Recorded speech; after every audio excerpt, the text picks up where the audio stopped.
Usually when we build a brilliant digital system, there's this expectation of pristine perfection. Oh, absolutely. It's like building a ship in a bottle, right? Right. You write the code, you run your simulation, the logic is totally flawless, Mm-hmm. and the system just hums along, perfectly static. Clean.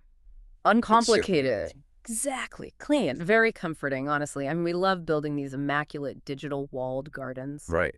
But then, and this is what we're getting into today, Yeah. then you take that pristine ship in a bottle and you smash it over the bow of the actual physical world. Yeah, and it shatters. It totally shatters. You force that static digital system to interact with our messy, dynamic, constantly changing reality, and suddenly that perfect system breaks down. So, welcome to today's deep dive. Today, we are looking at the invisible plumbing that's trying to fix that shatter. It's a fascinating topic. It really is. We are crossing two very different sources today. First, an October 2025 technical blog from plainsight.ai, which is all about continuous training in computer vision. And we're pairing that with a massive December 2025 institutional report from Chainlink detailing the infrastructure powering global tokenization. Right, and on the surface, I mean, AI cameras and trillion-dollar blockchain ledgers might seem like entirely different universes. Like completely unrelated. Yeah, completely. But our mission today is to decode how we keep these massive digital systems accurate, secure, and continuously synchronized with a world that refuses to stand still. Okay, so let's unpack this by starting with the physical world and artificial intelligence. Because there is this pervasive myth, and I hear this everywhere, that AI is a set-it-and-forget-it technology. Oh, the myth of the deployment lunch? Yes. You train the model, you deploy it, and you go to lunch. Yeah. You're done. But the Plainsight source introduces this concept of model drift, and it's wild to me how quickly a supposedly brilliant AI can just fall completely apart. Well, what's so fascinating here is that model drift isn't a software bug. Wait, it's not. No, it's a reality bug. I mean, the AI is doing strictly what it was trained to do, but the world moved on without it. In computer vision, a model is trained to recognize specific patterns of pixels under very specific conditions. But in the real world, nothing is constant. Right. The sunlight hitting a warehouse floor shifts its angle in November compared to July, or a camera gets bumped by a forklift. The specific example Plainsight gives is retail, which I think is great because everyone can picture it. Imagine a computer vision system watching grocery store shelves. Initially, it detects empty shelves with a brilliant 95% accuracy. Management is thrilled, I'm sure. Oh, they love it. Yeah. But then a brand new marketing campaign launches and the product packaging changes from blue to red, or the store layout gets updated. Without any updates to the AI itself, that 95% accuracy plummets to 75% or even lower in a matter of months. Right, because the model doesn't conceptually understand what a box of cereal is. It doesn't. Not at all. It only understands the statistical distribution of the data it was originally fed, which were the old blue boxes. When that data distribution changes in the real world, the model drifts into irrelevance. So it's basically like memorizing the layout of your local grocery store. You know exactly where the peanut butter is, and then management remodels overnight. Exactly. You walk in the next day, and you're suddenly bumping into shelves and wander the floral department trying to find breakfast until you finally map out the new layout in your head. And if you are an enterprise running this at scale, you cannot afford to have your digital systems bumping into shelves. Oh, the operational inefficiency. And the reputational damage. It's immense. So the solution Plainsight lays out is a scalable, continuous retraining pipeline. You have to architect for change by treating the AI as a living, evolving system. But I mean, you can't just scrap the whole model and start from zero every time a package changes color, right? Oh, no. The cloud compute costs alone would be astronomical. Yeah, you definitely don't start from scratch. You build an automated loop. It starts with automated data ingestion from the edge devices, so the cameras in the stores. They are constantly producing raw visual data, Okay. but the pipeline doesn't need all of it. It specifically looks for the moments where the AI's confidence score drops. Yeah. If the system is usually 99% sure it's looking at a shelf, but suddenly it's only 40% sure because of that new red packaging. The pipeline catches that. Yes, it automatically flags that specific image as an edge case. I see. So it's isolating the exact moments of confusion. It filters out the noise and only grabs the homework it's failing at. And then the source mentions active learning for labeling. Does that mean human operators step in specifically for those confusing moments? Yes, exactly. Active learning intelligently routes those high-value edge cases to annotators to ensure the new images are labeled perfectly. Got it. And once labeled, the system applies incremental learning. So instead of wiping the model's memory, it just fine-tunes specific neural layers while preserving its prior knowledge. Oh, so it remembers what an empty shelf looks like, but it updates its weights to include the new red package. Precisely. In the plain sight example, this automated pipeline captured the new video samples, retrained the model, and pushed the accuracy back up to 96% within weeks. Wow, within weeks. So what does this all mean for you listening? It means if you are implementing software today and you view it as a static artifact, it will fail. You have to build the plumbing that feeds reality back into the machine. And if we connect this to the bigger picture, this exact same vulnerability, the danger of being disconnected from reality, is the single biggest existential threat to the other technology we are discussing today. Right, which brings us to blockchains and the Chainlink report. Because just as an AI model becomes utterly useless if it isn't continuously fed updated real-world data, a blockchain is entirely useless if it cannot see the real world at all. Yeah, this introduces what the industry calls the oracle problem. Blockchains are brilliant because they are highly secure, deterministic, and decentralized. But by design, they are inherently self-contained. Like a locked box. Exactly. They are locked boxes. They cannot natively access external data. They cannot check the weather. They cannot look up a stock price. And they cannot ping a bank's API to see if a payment cleared. They are essentially a supercomputer sitting in a concrete bunker with no internet connection. That's a great way to put it. Right. Because if I write a smart contract for crop insurance that pays out automatically if it doesn't rain for 30 days, the contract needs to know the weather. It needs a bridge to the outside world, and that bridge is called an oracle. Right. But the challenge is, if you use a single centralized oracle, like, say, just one company's weather feed, you introduce a single point of failure. Oh. And then you ruin the entire value proposition of a decentralized blockchain. I'm really glad you brought that up because I have to push back on this concept for a second. Okay, go for it. If the whole point of a blockchain, the reason financial institutions trust it with trillions of dollars, is that it is a perfectly secure closed loop. Doesn't opening it up to a real-world data feed completely ruin that security? How do you mean? Well, if I bribe the guy running the centralized weather oracle to say it didn't rain, I can drain the insurance contract without ever hacking the blockchain itself. Yes. You have hit on the exact paradox that stalled the industry for years. Really? Yeah. The fix, which Chainlink actually pioneered, is decentralized oracle networks, or DONs. You basically fight decentralization with decentralization. They use a cryptographic consensus protocol called off-chain reporting, or OCR. Off-chain reporting. Okay, how does that actually work without bugging down the whole network? So multiple independent oracle nodes pull data from multiple different sources, but instead of each node blasting its answer onto the blockchain, which would be incredibly slow and expensive in gas fees. Oh, right, network congestion. Yeah. Instead, these nodes communicate with each other off-chain. They form a Byzantine fault-tolerant consensus. Okay, let me translate that for a second. Byzantine fault-tolerant. That's essentially like having a jury deliberate in private, right? Yeah, that's a fair analogy. Even if one or two jurors are lying, or asleep, or looking at bad evidence, as long as a strong, mathematically proven majority agrees on the truth, the verdict is safe. They sign it with a cryptographic quorum, and then the jury foreman submits one single, verified, tamper-proof report to the judge, the blockchain. That is a perfect way to visualize it. The underlying mechanism ensures that no single node can manipulate the data feed. And the scale of this is just staggering. Yeah, I saw the numbers in the report. According to the December 2025 report, this exact mechanism has successfully published over 18 billion verified messages on-chain. It has securely enabled over $27 trillion in transaction value. Trillion. With a T. With a T. Here's where it gets really interesting. Once you solve the oracle problem and safely connect code to reality, you aren't just tinkering with internet money anymore. Let's talk about the sheer scale of why this invisible plumbing matters.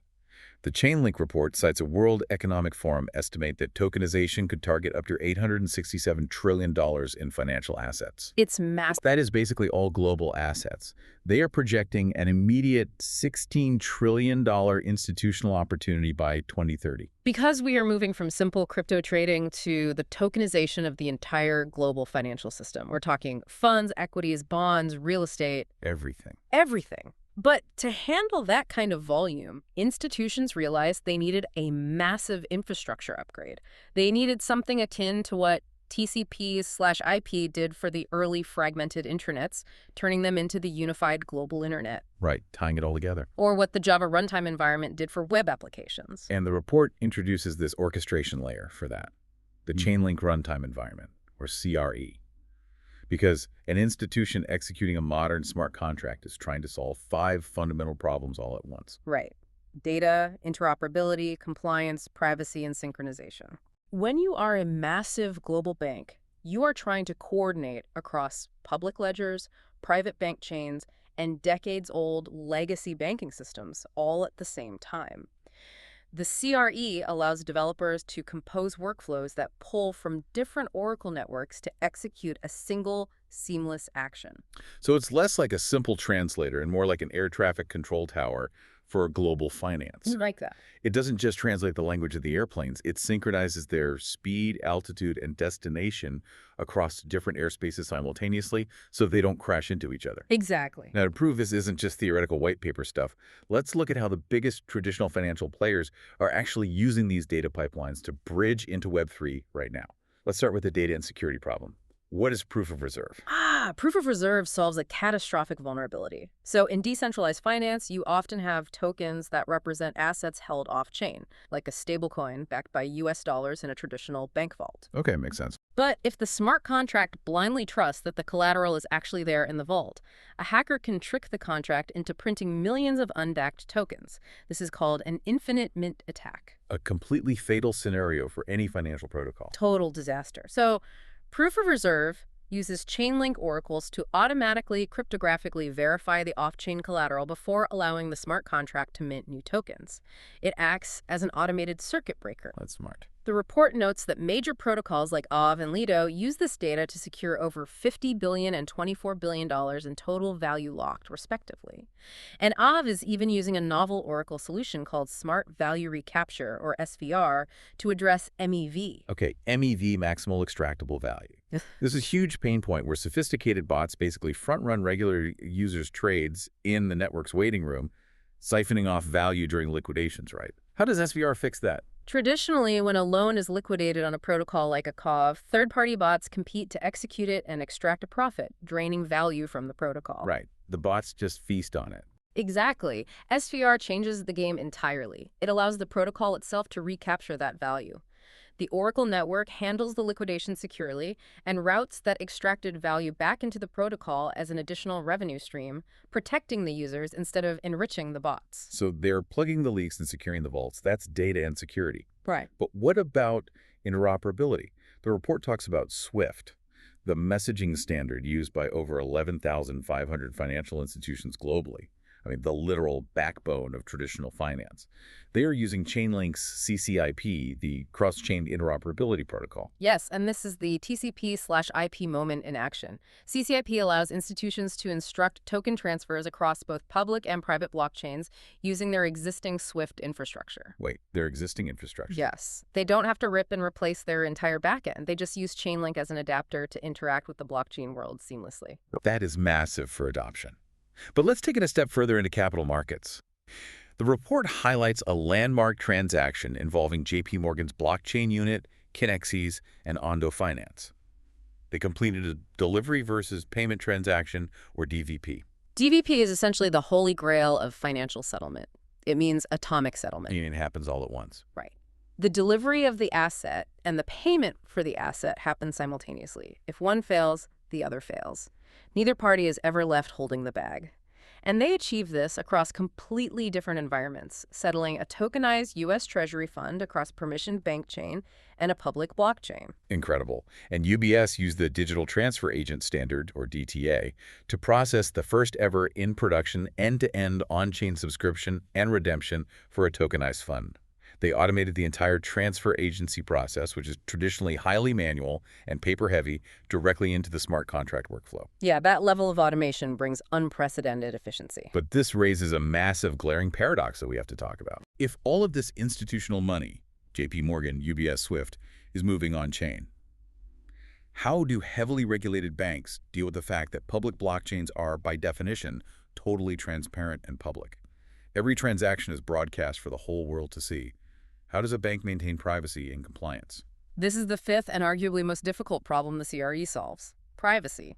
Regulated institutions require strict privacy for sensitive client data and proprietary trading logic. Chainlink tackles this from two angles. First, the compliance problem, using the Automated Compliance Engine and Cross-Chain Identity, or CCID. Okay, if I'm an institution handling billions, I assume I'm not doing KYC. Know your customer paperwork for every single cross-chain transfer. Is CCID essentially acting like a pre-cleared digital passport? That is exactly the function. You do KYC once with a trusted provider. The blockchain then retains a cryptographic proof and attestation of your verified credentials. Wait, so I can prove to a smart contract that I legally have the funds, that I've passed anti-money laundering checks, and that I have the right citizenship to buy a tokenized asset. But the public blockchain never actually sees my real name, my passport, or my bank balance. Yes. The smart contract just sees a cryptographic thumbs up that you meet the policy requirements. The personally identifiable information stays completely off-chain. This is powered by a service called DECO, which utilizes zero-knowledge proofs, or ZKPs. I love the concept of zero-knowledge proofs.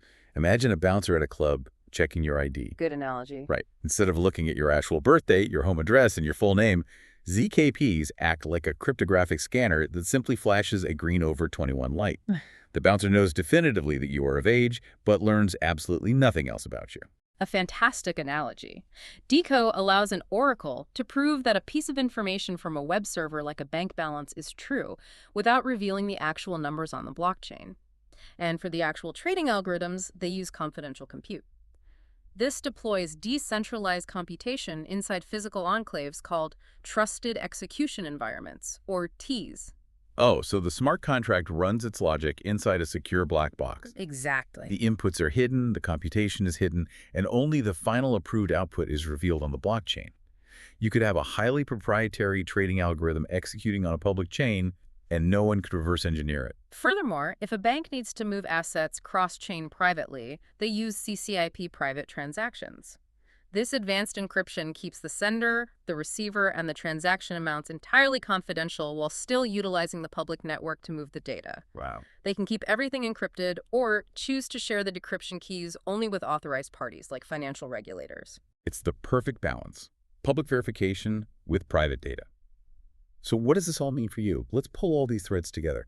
We started by looking at a computer vision camera, staring at a retail shelf, getting confused because a box changed color.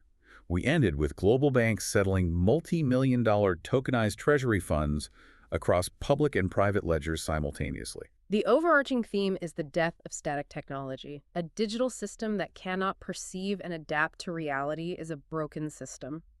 The infrastructure that connects the pristine digital world to the messy physical world is what will define the next decade of technology. It has to be automated, it has to be decentralized, and it has to be secure. Right.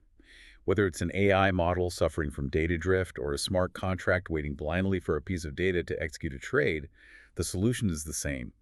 The future belongs to systems that are constantly ingesting real-world data, constantly retraining and rigorously verifying reality through decentralized pipelines. It's all about the plumbing. It really is. This raises an important question, though, when we look at the intersection of these two specific worlds. Yeah, and this is a thought to leave you all with, because neither of our sources discussed what happens when these two architectures collide. Imagine an AI computer vision model acting as the primary data source within a decentralized Oracle network. Okay.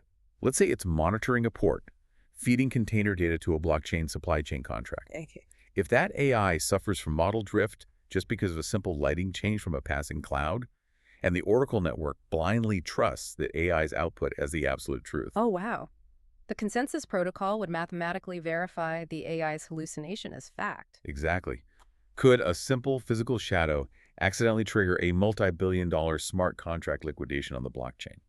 It's a stark reminder that as our physical and digital infrastructures merge and that pristine ship in a bottle meets the actual ocean, the integrity of our data pipelines is quite literally the only thing standing between automation and absolute catastrophe. Keep questioning everything, and we'll catch you on the next deep dive. Space is limited, paper's not. Big energy in it.